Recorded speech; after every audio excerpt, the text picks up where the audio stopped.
Hello and welcome everybody to week 5 of our 8-week web development for beginners course. This week we're going to do an introduction to React. So not only if you're brand new to React, you've never used it before, maybe you've taken a look at a few tutorials, or even if you have some experience working with React, this session is going to be for you. We're going to explore not only some of the higher level concepts of React, we're going to look at some code and even look at some of the new documentation. So the brand new documentation of React, of how React should be written in today's world, I guess. So stay tuned after this quick intro video.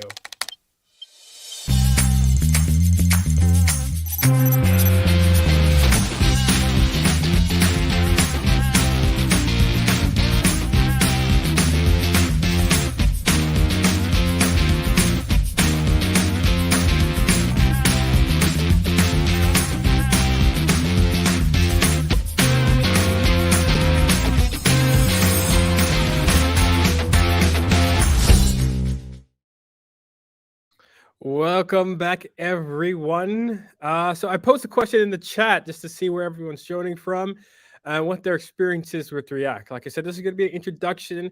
I'll talk a little bit more about the course. So if this is the first time joining as well, don't worry. We're going to get a little details about things. But let's see what's going on in the chat. Yeah, Mala joining. I don't know, from Andhra. I don't even know where that's at. I am so sorry. Tell me what is that a country? Is that a city? Where is that? I would love to know. I need to learn some new things. I'm bad with geography. But learning React, you said this is your first session, so thank you. Steve, yes, Steve has been joining us since week 1. And also that he was the only one in the wrong week. So normally we do this on Mondays, but Monday was a holiday, so we're doing it today. And not only are we doing it today on a different day, but I am in a completely different location as normal. I'm actually here in the physical Stockholm reactor, not just because we're doing React, so React reactor. But that means you probably get slightly as good, slightly bad, slightly worse maybe audio, slightly worse video, but hopefully just as good content. And we are going to talk about React today, so hopefully it's not going to be too much. Let's see, we got Valerie, beginner from Philly. Hello.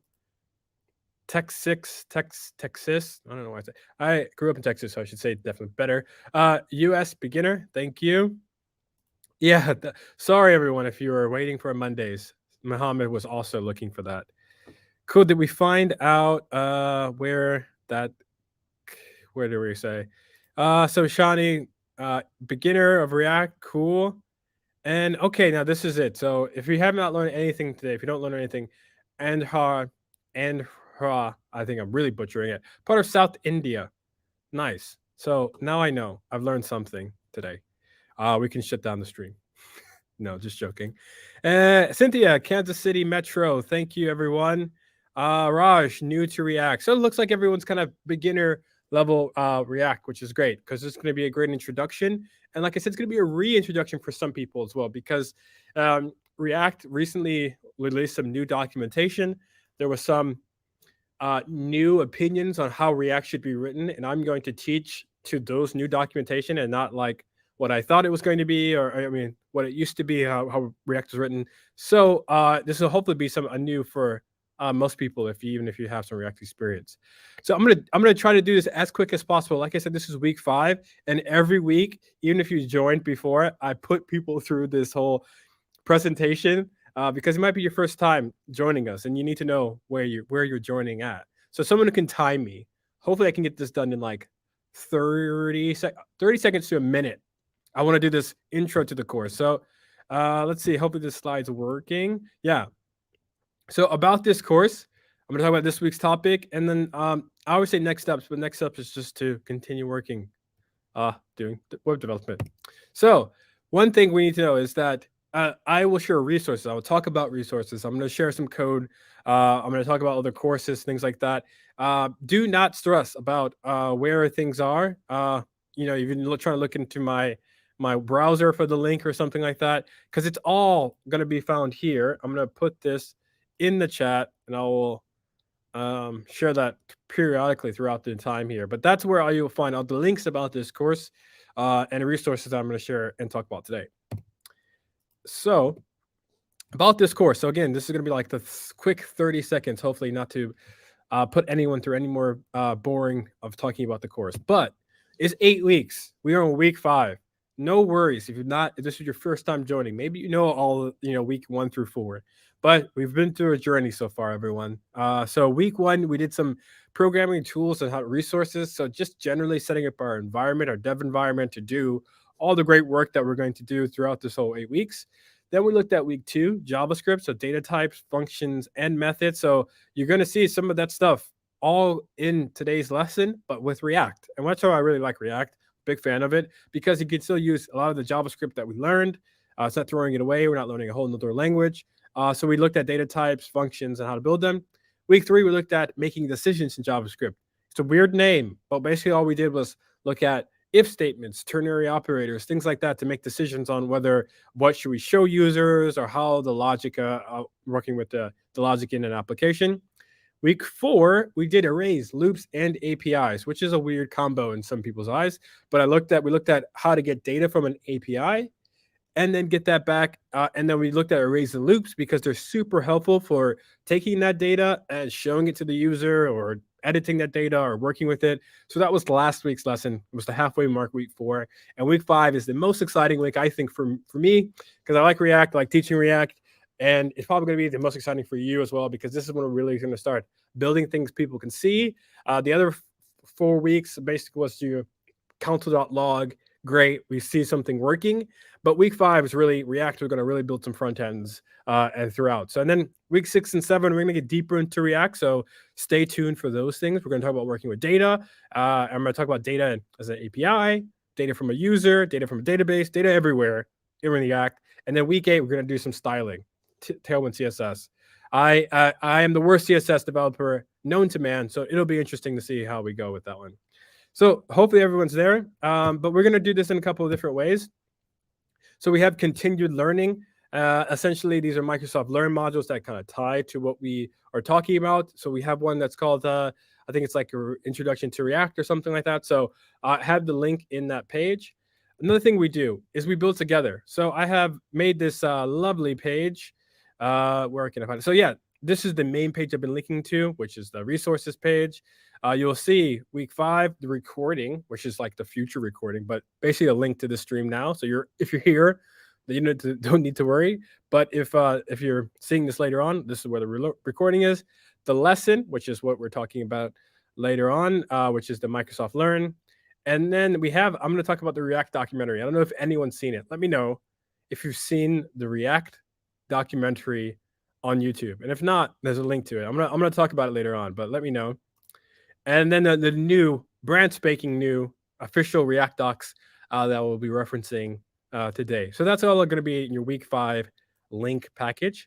But we also, like I said, we want to learn together.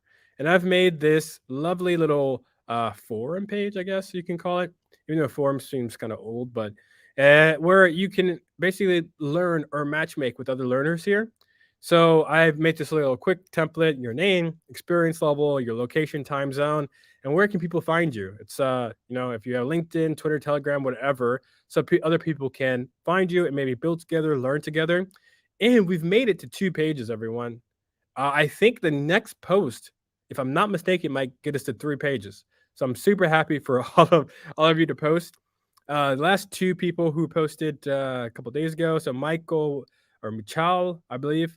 UK, thank you for joining. I got a LinkedIn. So if you're UK, Europe based, reach out. Looks like it wants to do some HTML, CSS get around that, and have some PowerShell, which might be an advantage. Yeah, I think it's an advantage. And Ryan, who's a .NET developer, maybe you're joining now, Ryan. Hello, if you're here. Also, never used React. So if you're, again, brand new to React, there's a great person you can meet and work together. The other thing that we do is we challenge each other. We have a little competition going. It's a Cloud Skills Challenge. It's 8 weeks. And essentially that is 8 weeks of going through all of the lessons and modules that we have there. And some people have done it in like a week's time, which great work, everyone. And you could take it as quick, as fast as possible, as long as you finish within the 8 weeks.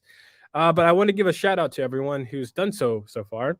So we already know the people from last week's there, uh, Shanak to KBum to Steve, who's always been here. But Z, big shout out to Z because last week Z was at like 75%. Now Z's at 100%. So great job.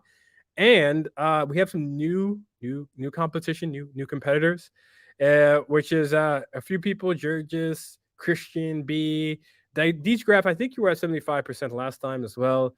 Jolly Gardner, which is I think the best username I've seen so far here, all within 75%, 87.5%.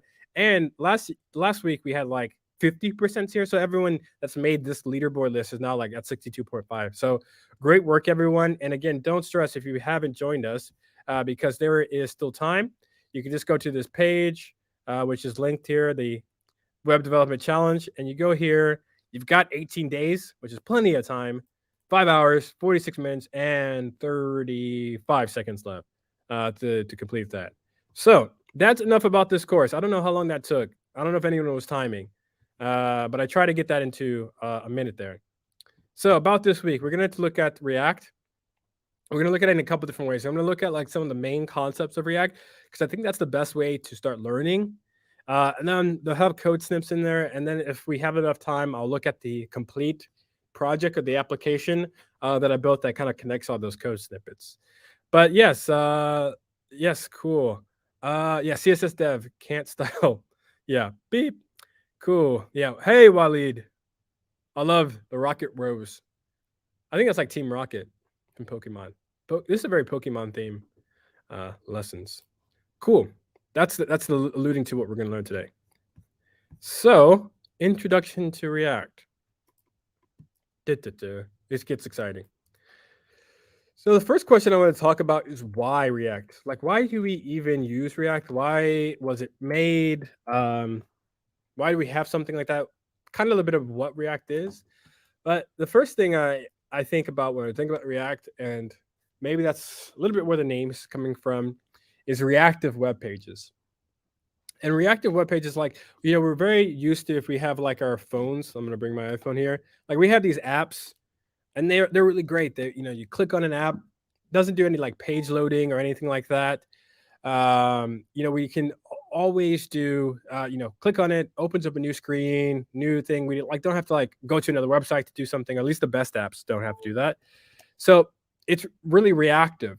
But if we look at the web back in the day, and back in the day meaning like 2007, 2008, we could look at like a Facebook, for example, and we have this like page, and it's sort of dynamic, and you don't have to. I know maybe the text is maybe blurring your screen. It's a very old photo, but we have like this news feed, and it was like some it was dynamic in a way that people could post things and you could see things there, but it wasn't like the only thing you could do here is like share, which I guess it went to your other news feed or your wall. I actually completely forget how Facebook worked back in 2007, but this is when I joined Facebook as a young university student. But yeah, we have these like basic statuses and stuff like that, but that is not really how the web works now today, right? Like we expect more, and I think it's also because of mobile development in my eyes, but we expect our websites to be way more dynamic. And I know I brought this in. This is like a snapshot, a screenshot of a mobile application or mobile, but this is the same way, right? Now we have like photos. We can click on that photo. It can go big. We don't need to upload the new photo, like upload a new page. We can do these like clicks, like liking something, right? It's a big zoom in, big blurry zoom for you. And then what's cool is this like button. We click on that, and then it like counts a new like. We can add these like reactions and the hearts and the thumbs up. We can choose all these. It all adds it, and it shows it immediately the amount of things that the total account of those. And then we also can add comments, which is great. So then we can almost see those instantaneous once those comments are made, right? And I talk about Facebook because, not to quote the React documentary, which I have a link to. It's a documentary. So if you're a nerd like me and you want to watch documentaries about programming languages, hey, React documentary is one of the best. they had this problem where they wanted to make these, reactions or these like likes and making just comments and things like that, so that it's a bit more reactionary or a bit more dynamic to the user. And they needed to have a tool to do that. And they actually went ahead and they made or invented React internally to build these sorts of UIs and these front ends that we know and love today. And one of the big catalysts of that was also uh, Facebook's uh, acquisition of Instagram. So Instagram was naturally a mobile application, and then now you have all this like didn't have stories at that time, but they have a lot of mobile experience, and now they wanted to port that to the web, and that's really hard to do with what was available at the time for frameworks and libraries. And we'll talk about the difference later on. So again, React is answering the question or allowing us to build sort of reactive or dynamic experiences for our users on the front end, whether that is loading new elements or what we call components, which we'll talk about later as well, without actually having to like completely reload the page or make this disruption to the user. That's more seamless, or at least more what we expect from an app, if you will, to run on the web. So that is why React, right?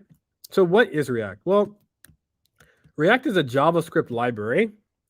And like we discussed before, JavaScript was made 1995. And obviously the web, even I showed you that example of 2007, when the web has completely changed.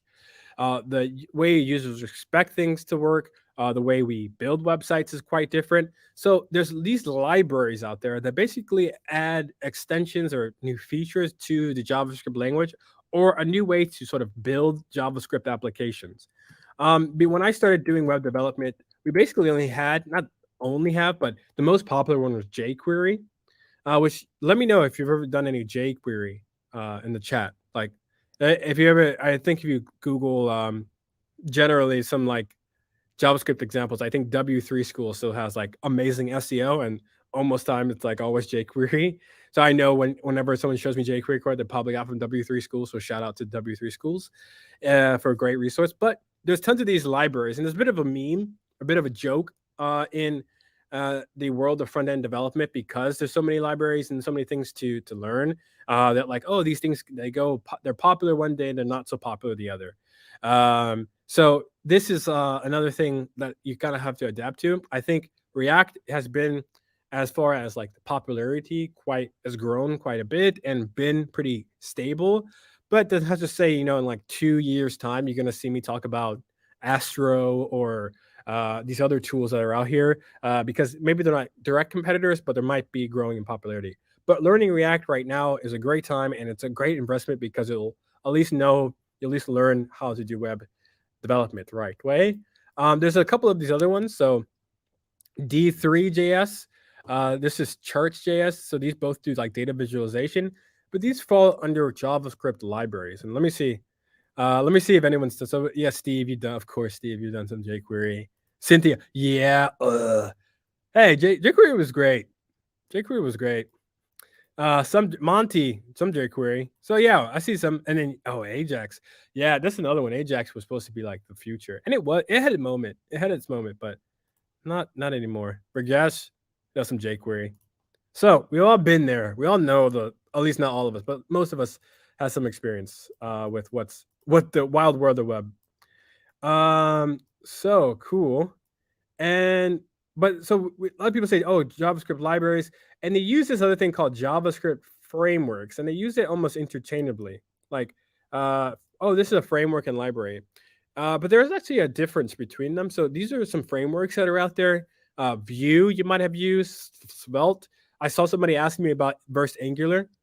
Jay McCormick, trying to start some debate here, naturally, about Angular, React versus Angular. So one of the differences is like Angular is a framework, React is a library. So what is the difference? I heard this analogy, which I'm going to give it to you and see if it's helpful. But a library is like much like a library you go to in the real world. So a library, you go to a library, you take something, you want the specific book, you take it off the shelf. In a library, if you want to use a specific part of React, you need to call it, you need to use it yourself, or you are in charge of making that decision. Where a framework is kind of like a fill in the blanks type thing. So like there are different things in Angular, for example, which I started learning Angular before React because React wasn't as popular at the time. And there's certain things like if you want to do a certain method or whatever, and you need to like do these three different things or define these three different things. So frameworks, um, I think if you compare them, libraries offer you a bit more flexibility, but frameworks gives you a bit more direction. And you might think, oh, freedom's the best. So everyone wants freedom. But if you're building enterprise applications or like big things that like where things could break and then people, could lose money or, much harm to them or the users expect, maybe direction is a good thing. Maybe some control is a good thing. So it's not necessarily which one is better or not. I personally like React. I think what we'll look at today is some of the code where it all ties in our HTML code that you know, as well as what you will know is your JavaScript code, and it ties those two things together, which is nice. I think that's a better approach to web development. But these are also growing in popularity, or in Angular's case, don't quote me, but I think it's also getting less popular lately. So we will see how this goes. So yeah, like Mugatu's got it. Mugatu, you always have it actually. Yeah, some document ready. And yeah, so there's some talking about server-side rendering, which we'll probably talk about next week. So I won't put that on this, but server-side rendering is another thing there. But within this, to give you a little bit more confusion, within the world of frameworks, there is also frameworks that could kind of help you or add other features to React code. So there's two that I want to talk about more popularly. Next.js, which we'll do a little bit of Next.js today, or we'll talk about a little bit.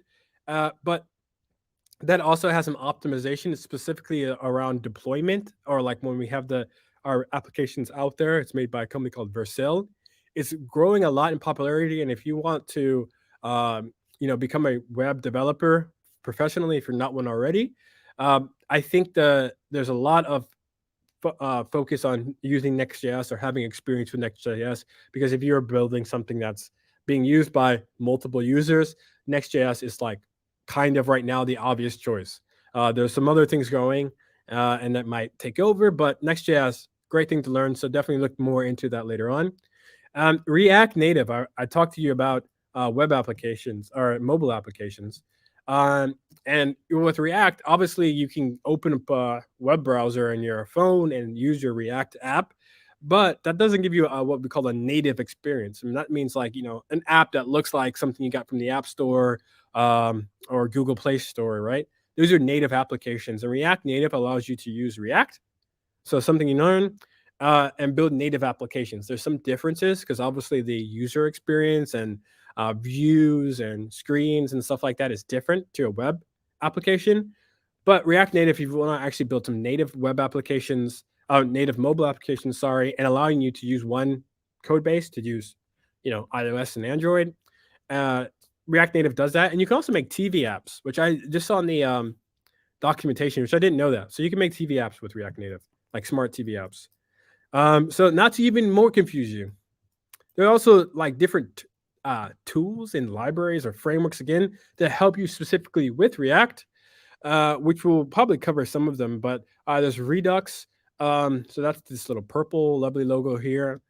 There's a React Router, which is another tool that allows us to basically link components in a way that making links to your page, like if you had like an anchor tag, instead of doing that and linking to a separate page, React Router basically allows you to route the user and make different links and have multiple pages or multiple views within your application. So we'll probably do something like that. I think a lot of people, when we talk about single page applications and stuff like that, doesn't mean necessarily single page applications, but this is React Router does that. It's really popular. And yeah, Mugatu Jest. So Jest is a testing framework, and it can be used for many different languages, but it is popularly used with React as well. So we'll look at maybe some testing, but testing, and if you're very new to web development or development as well, testing doesn't mean just like, okay, does it work or not, but like, does it actually do what we expect it to do? And testing is very important, especially when you try to go to web development professionally. So, and the last one to like really confuse you, and yeah, there's some other ones, just Jasmine, Karma, um, and yeah, I thought Jess was losing favor. Who knows? All right, these things go in and out of favor. I think Jess from the official documentation is recommended, but I have to check that again. But the last confusion point, or last other additional thing, is TypeScript. So TypeScript is technically its own programming language. If you look up the definition, it was made by Microsoft. So shout out to Microsoft. TypeScript, thank you. You're welcome. But TypeScript allows us basically to make type safe code with JavaScript. And we talked about different data types in the first or second week. Uh, but TypeScript is, again, is growing in popularity. And if you look at like front end development job ads out there, they're going to ask you to at least know some TypeScript. And what TypeScript allows us to do is manage the types of the data types that we've defined, and it allows us to keep track of that. And it does that by allowing us to compile the code before we actually run the code on the browser. So what you'll see and what we've done so far is like we build something in JavaScript, and then essentially we run it in the browser. And if there's some errors, then we see the errors, whether it's in the browser or maybe in the console or something. We try to find those errors. And the one error that a lot of people get tripped on is type error. Basically, a type error meaning we try to do something on a variable or function or something where it's not actually the right type or the thing that we can do on that type. So it throws this type error, and you have to like dig down in the code to find it.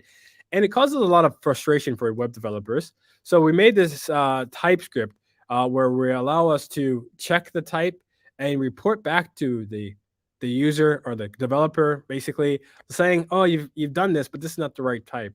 And it's tricky. You're in control of how strict it is. So sometimes people say I'm doing TypeScript, and then they like don't really do TypeScript. They like trick it to looking like they're doing TypeScript.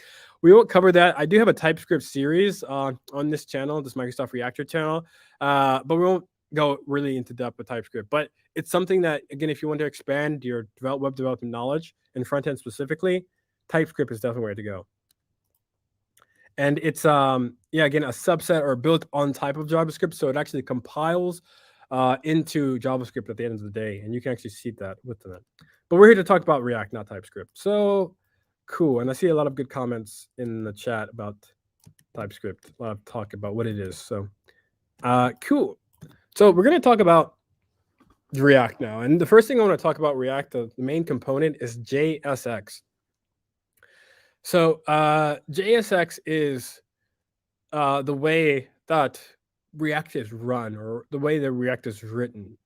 And for me, growing up in the early 2000s, every time you put the X on something, that means it's really cool. So this is like JavaScript, really cool version of JavaScript. And why is it so cool? Well, it's got a couple of things. It allows us to write markup. So HTML markup, with the M being markup language, plus JavaScript, and we can combine that into one file. And I said this earlier today, where like jQuery was really good because it kind of allowed us to bring JavaScript to the HTML, if you will. React allows us to bring the HTML to the JavaScript. And for someone that likes HTML, but yeah, JavaScript is the best, this is really great for me. I really like this approach to JSX. So what does that mean? Well, here's a little code snippet. This is a return statement. We're going to talk about components more in depth, but in a component, we can return something. Just like in a function, in a JavaScript function, we return something. It could be some data or a message or whatever. But in this case, we're going to return not only just some JavaScript code, which I'll talk to you about, but we're going to return basically an HTML tag. In this case, it's an image. So we have this image tag. Then we have class name equals logo. So class name could be something that we talk to connect to the CSS. And then we have the source equals, and these curly brackets. And I'm going to say this multiple times today, but anytime you see curly brackets within React code, that means there's some JavaScript attached to it. So we have this syntax where this is from a component, which we'll talk about more. We're returning something. It's an HTML tag, so very much similar to what you've done some basic HTML. It takes a class name, again, HTML, what we know or love, and then the source. And and traditionally we did source and we put like where the file directory is, or we just put like the URL where you can find that file, right? In this case, in this square curly bracket, this is actually taking it from a JavaScript value, which I'll show you later on.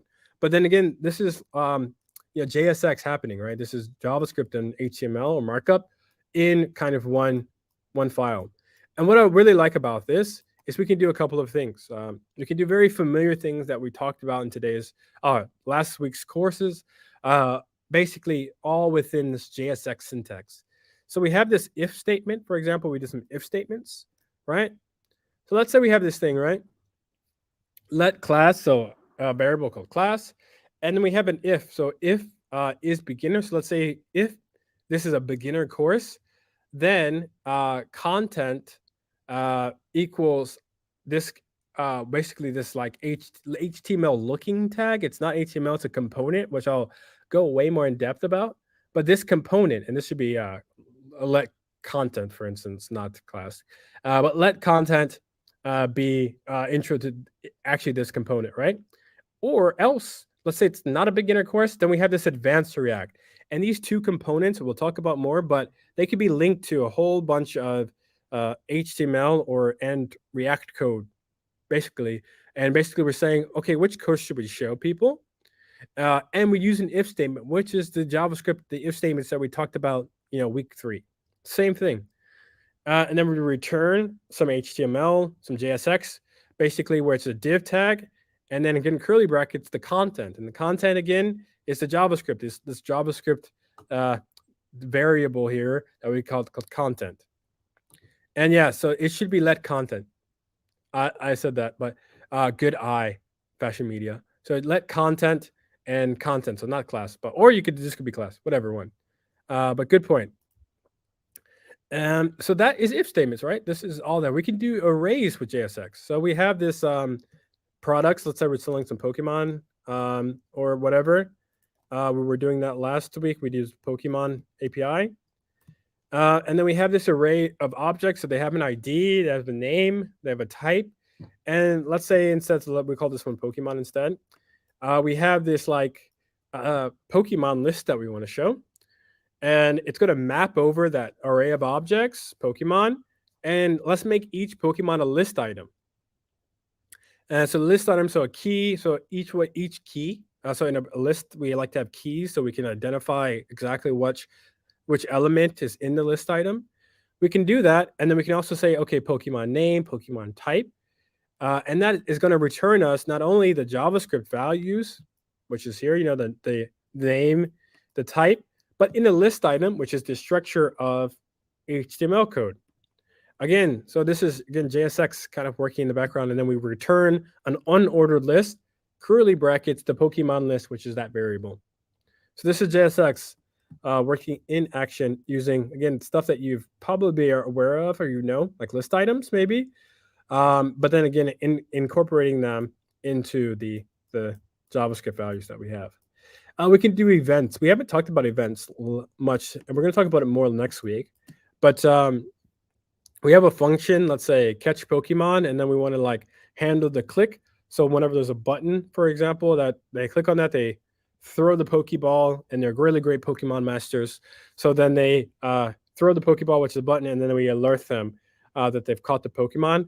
So we can also return a button, and buttons have on-click events, so monitoring that. And then it's going to call the JavaScript function, which is the handle click function, instead of like on click, and then I don't know, we link it to something or whatnot. And then we have this throw Pokeball button. So again, that's a function component that we have here, and it's going to it connects that to the JavaScript function. Cool. So there's another thing now. So how does this all relate? So how do we write this code? We do this in components. And this is the other big idea with React. Components, so we have, this is actually from a screenshot from the React documentary. This was then when they rolled out, when they first announced React, and it was not very well received. It wasn't very popular. This is like early days of what components look like, because we have this message, and then again, there's some JSX that you kind of saw just now, and a lot of people kind of ran this out, and they kind of said, "Oh, React is not going to make it." I just checked on this built with site, and there's like I think 11 million sites that are using React now, so we can safely say that they were wrong when they doubted React. But one of the big ideas is components. And the simplest way to explain components for everyone is Lego blocks. Unless you've never heard of Legos, and that's a really hard way to explain components. But if you know about Legos, you can build their little bricks, little things, and they all come in shapes, different shapes and sizes. So you can see there's some big ones, some smaller ones. They're different colors, blue, green, brown, but they all can most of the time connect to certain things. And we can also go into how like each website has basically Legos or building blocks that could be different shapes, different sizes, but they can all connect to build one web experience. And that's a web app experience for the user. And that's where components is sits, or how to sort of think about React. And I really like this screenshot I pulled from the documentation, which I linked. So this is from the new documentation, but gives you an idea how to think about React. We have this basically a search bar, and essentially we have 5 components built into this. So if we go to the top level one, we have this product table. So the product table is basically everything that you see here. And this could be a part of another even a bigger component, which is like, her app, for example. But this one component, filterable product table, and within that, there's actually 4 other components. So it's the search bar, and it includes this little checkbox, which is a way we can filter only showing products in the stock. That's one example. So this is one component here that is together. And then let's say, we have this product table, so listing all the products that we have available, has a name and a price. But within that product table, we have a product category row, which is fruits and vegetables. And then even within that product category row, for example, or within the product table, there's a product row, which has this apple and a price. So whatever the item is and the price. And I get this question a lot, like how should we then break components down, or how should we write, or when do we decide which is a component, which is not a component? And there's a lot of debate and a lot of talk around, what's the right way to do it around different speed and optimization and management. So there's a lot of things you can look at. I think the simple rule is if you look at where things repeat code, as well as like when things, if you had to write it twice, that would be a repetition of the same code, then you should make it one component. And what I mean by this is this, right? So product category row, for example, there's fruits and vegetables, which is 2 different types. But in this case, we don't need to like write fruits, make a different component for fruits and vegetables. You could, but that would be extra code but they share very similar looking at things. So that could be one component, because we don't need to, as Mohammed just wrote here, do not repeat yourself. So this dry method. And then product row. So every product row has an apple, for example, like a product name and a price. So these are also very similar, but we can like inject, or we can rename these or pull them from like an array, for example. And we don't need to write, okay, this is the apple component, this is the dragon fruit component, or this is the passion fruit component. We can just make one product row and then pull in that data from somewhere else, whether it's in a variable or whatnot, to do that. So this is like, again, a good way to divide that. And then obviously filterable product table and search bar are their own thing. The search bar is its own kind of thing, so it could also be its own component. So that's one way. There's no really hard, fast rule of dividing components. Like a component could be a button, just a button, for example. So this is like a functional component. So it's like a function, just like you see in JavaScript, and it returns a button that says Learn React. That's one way. That could be fine. That could be a fine React component. Or we could even do like a whole form in a button instead of in a component. So we have this export default function syntax, which is meaning making this available for the other parts of the application, which is the form we're going to call this. So all components have a capital or big letter. So that's how you know they're components and not just regular functions. We're going to talk about props, and I think there was a question around state. Yeah, we'll ask about state another week. You can ask about it. We're going to have a whole week talking about state, but we're going to talk a little bit high level today about what component state is and how that's kind of managed. So don't worry, crypto. But yeah, this is using the state, for example. Don't want to show that again. And then we have some event handlers. Then we have this props, which we'll talk about. And then look at this, all right, the whole form is within this component. Maybe it's not the best practice. Maybe I could divide these things, but I have an input box, a label. So this is all within there. So there's no like React's not going to tell you, oh my God, this is too big of a component. It's up to you. And it's a good way to compose components when you have exactly what you need or how when you don't want to repeat something. I do want to talk about a couple of things. So this is, again, functional components is what we talk about when we talk about making components. But there was this other thing. Let me see in the chat if anybody knows what this is. Because if you do, then that means you've been doing React for longer than at least, I don't know, a year. So what is this?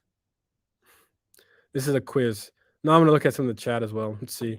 Yeah, everybody, you're right, Jay. Everybody dissed Facebook and Zuckerberg. Everybody's always dissing Facebook and Zuckerberg. But they were specifically dissing them on the React as well. You should see the React documentary. It's like, it shows you all the Twitter comments. It's pretty funny. Is it possible to inject services to component? I'm not sure what you mean by that, Magado. Cool. So Raj says it is a component. That's right. Yeah, it says React component, which is good.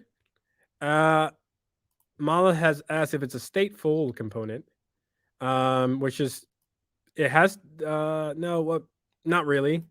I was going to say yes, but Mohammed is the right one, at least what the answer I was looking for. This is a class component. Class components, if you look at the new React documentation, are not written anymore. So I'm sponsored by the React documentation when I'm saying don't write React or class components anymore. I'll show you when we talk about state. It takes more work to work with these things, and functional components are the best practice way to do that. And a lot of people now are even converting all of their class components to functional components. I'm not sure if there's a hard cut on whether this is not going to be supported in different React versions in the future.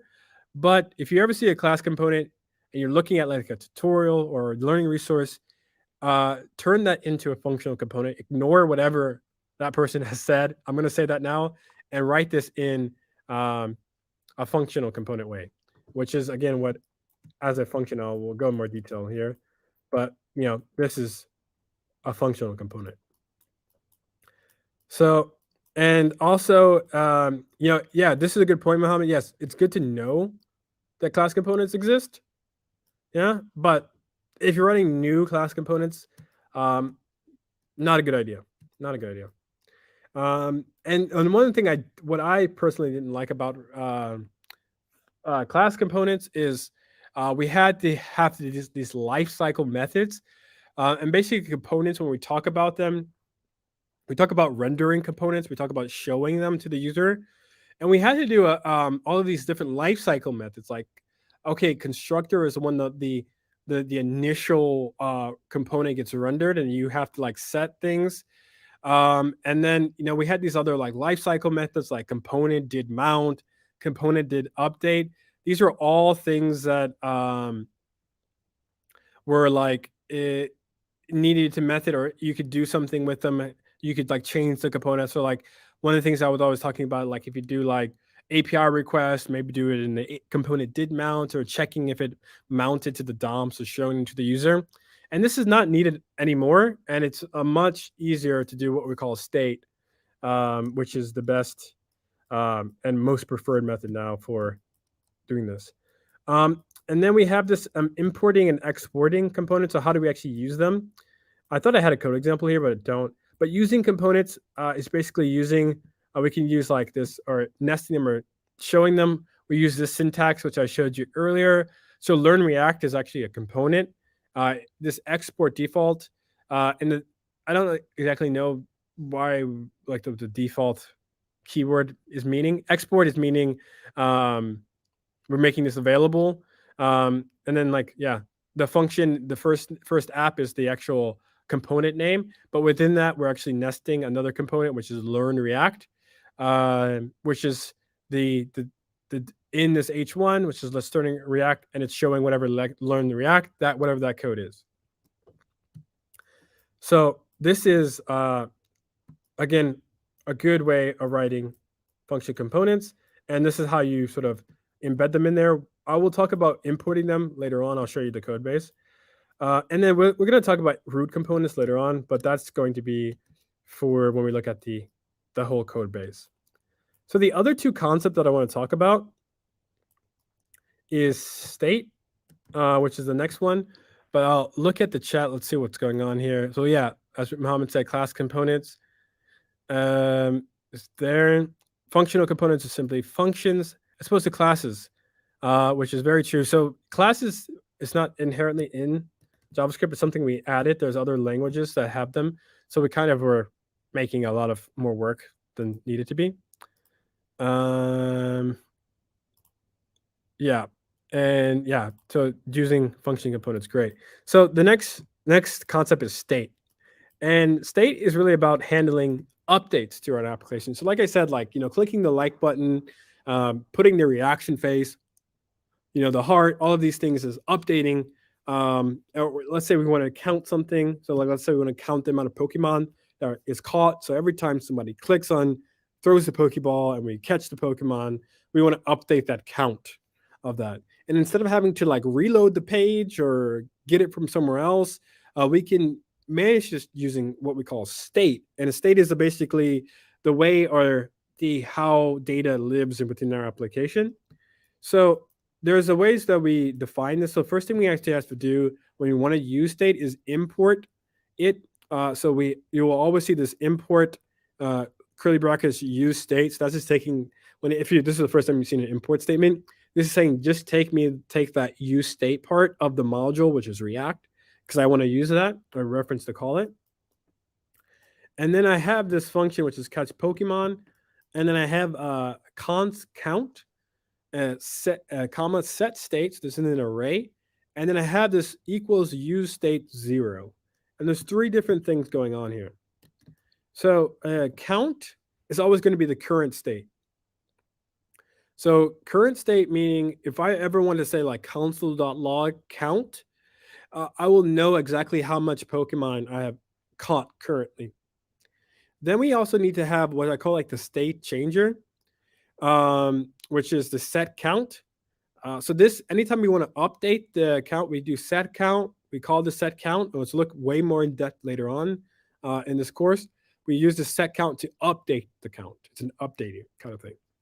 And then we have this equals use state. So now we need to decide what the initial state is. Now I have this use state 0. So that means we have 0 Pokemon at the beginning of our game. We all know, for all the Pokemon lovers out there, that like when you start Pokemon, at least the versions I played, you get a Pokemon from your uncle, and then you always kind of start with 1 because it'd be really hard for you to walk around with no Pokemon when you're playing Pokemon. So this could be, if we do use state 1, that means we always start with 1 Pokemon, and then next time we catch it, we use set count to update the count, and the count then gets updated, and we can use the count or show the count in other places in our application. So that's a very brief definition of use state. We have a whole week about talking about state, so I'm going to go way more in depth on that. I'll probably add more things about it during that week as well. But no, that's like another big concept of React is state. And the last one, which I think is kind of like the most trickiest, is props. So props is basically, when we were talking about the Legos and connecting them, obviously they get connected because we choose to decide which blocks get shown and when they get shown in our like app.js, for example. But whenever we need to like pass data between these components, we use props. And props is a way where, let's say, in one application, one part of our application, we're adding, or like, let's say we have a Pokemon list or a Pokemon name, and a whole array of those things. And now we want to have another part of our application, another component where we show all those names. We need to pass it down or pass it with props. So it's a way to pass data between the components. This is going to be a very simple explanation here of how this kind of works. When we talk about components, we talk about it in two different ways, which is a parent component and a child component.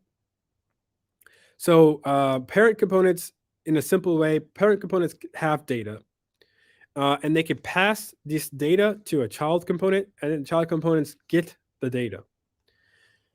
So there's a question Mugato had, which is a great one. Is props is only between parent and child components? Yes and no. So you can pass. There's ways we'll look about later on too, where you can pass data from a child component to a parent, or you can pass child components, but you pass child components between each other, but you actually still pass them through parent components. But in most cases, you're passing parent component data to a child component to handle that. And these are, as Mala has just lovely described, is one of the main things is that childs don't actually change the props. So it's not where you do the changing of the props of this data. You do it in the parent component. And if you need to change anything about the data, it's actually managed through the state. So the props is what we call immutable or unchangeable. And they get passed through as parameters, as Mala had mentioned here. So in this case, I have this. This is coming from the parent component. So let's say this says component.js. But in the cases of, let's say this is an app.js file, for example, and we have a list of Pokemons. And I know Pokemons is not the correct way to say it. I think it's just Pokemon. But if you're not a Pokemon fanboy, don't come attack me. But I'm going to call this Pokemon just to say for programming here. So we have this Pokemon list, which is Pokemons, and it equals curly brackets Pokemons. And what that means is we are taking a Pokemons that's defined in our app.js, so the data that's in our app.js, and then we want to pass this down. We want to give this information to this Pokemons that might be what our Pokemon's list, for example, is expecting. And in this case, we will then have this export default function. And this is now the official way to pass props down, which is export default function, so the functional component. And then we have this, as you would pass in anything to a variable, parentheses, and then the data itself, which is Pokemon. So what is this saying is that whatever is defined here earlier in our component app.js Pokemons, we're going to give you this data in the form, or what expect is Pokemons. And then we're going to pass that, and Pokemon's list is going to pass it to its own function and do something with it, which is, we could, in this case, we're going to show it. But this is, again, passing this in there. And you might see other code bases, and let me get to the code here. You might see this syntax, which is perfectly okay. So you might see this export default function Pokemon list. And then I think even in the examples, you have this like props. Yeah. And then let Pokemon equals props.pokemons. This was an earlier way to do this. But I think this is also quite repetitive. And hopefully you can still see this. Because, yeah, props.pokemon, like, okay, this is referencing props. And it's saying Pokemons. There's use cases for doing this, but this is the latest way to do this. So instead of having this, you just pass in using these curly brackets, Pokemons. And then this is saying, in this case, I'm doing this unordered list. and Pokemons.map, and I have this key, which is the index, and I'm showing this into a bunch of list items. And this Pokemon URL, .name, .type, all of this is actually coming from our app.js. So I have this app.js, which is like, okay, const Pokemons, I'm going to set Pokemons, but I don't have this use state. And I think I saw a question around modify as an object, which is someone answered already. But I have this like array of objects. So let's say I want to start with a list of Pokemon, for example, and I can do this array of objects, which is the name, type, and this is set in the initial state. Later on, just to like briefly do a small preview for next week, we're going to actually set or be able to add new Pokemon to the list. But for right now, we're going to start with this list, and then we pass this list or this array of objects to the Pokemon list. So this Pokemons equals Pokemons. And if I wanted to, I can add more data or props to this to pass it to Pokemons, which is the Pokemon list. But this is a very clear way to just pass props. So there's data to the child component, which is Pokemon list. And then Pokemon list does something with that data, but it only knows this between bringing the Pokemons into that. So that was some of the higher level concepts of React, which is props, which we'll explore later, state, which I see some other questions around, which I'll try to get to now, and then JSX, so getting comfortable with the syntax or how it's actually working. And then lastly is components, or firstly, mainly components, right? You're building components, little pieces of your application, and then you're putting in there into that to your application. So how to get started with React, and we'll end here for in terms of new content. So in React documentation, it is asking us or recommending us to use npx create React app. So if you type this in your terminal, if you have Node and all these things installed, this should work properly. And app name could be anything that you want it to be. This will create a template or a boilerplate for your React application. There's some other ways to do this. Vite or Vite is quite popular. I do prefer this because there's less boilerplate in the code or less templates, things that you aren't doing, which is really good because npm create the Vite is like really streamlined, and I don't have to like delete files instantly. But that's one way you can do this as well. No, so there's a npx is different to the npm create React app, just to let you know. So this npx is quite different to the experience there. So, and that's in the new documentation. Cool. So let me get to some of these questions. Why you put key index, which is a good question. So index, as you might or may not know, index is just the location, and it's best practice when you're working with lists that each item has a key, so you can reference that key instead of referencing the value or like Pokemon name, or also Pokemon type, for example. So I can say, oh, give me this key or identify this by key in the list item, and it will give me both the key, the value of that as well. So I don't have to manage that. So I think sometimes when I do this too, it flags a warning, or depending on how you do this. So it's always good to have some sort of key to reference that. Cool. What is React Redux? Good question, and Fashion Media answered this as well. So yeah, Redux is another type of tool or framework that you can use with React to manage state. And we'll talk about state again. We talked about it a little bit today, like the set state. But things can get complicated, sort of quickly if you work with complicated applications that are changing things. So this Redux allows you to kind of keep track and manage that in a better way. We'll probably cover Redux later on in that lesson to give you more details. Cool. So we're coming on the hour mark.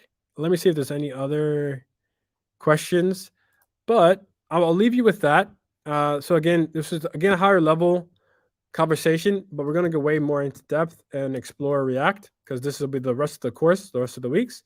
But if you feel comfortable with components, if you know a little bit now about components, you've seen some JSX, you know a little bit more about state and where we came from having to work with lifecycle methods, which is great, and props, which again I think it can be tricky, but I think props is very useful for building your React application. So it's great to learn that.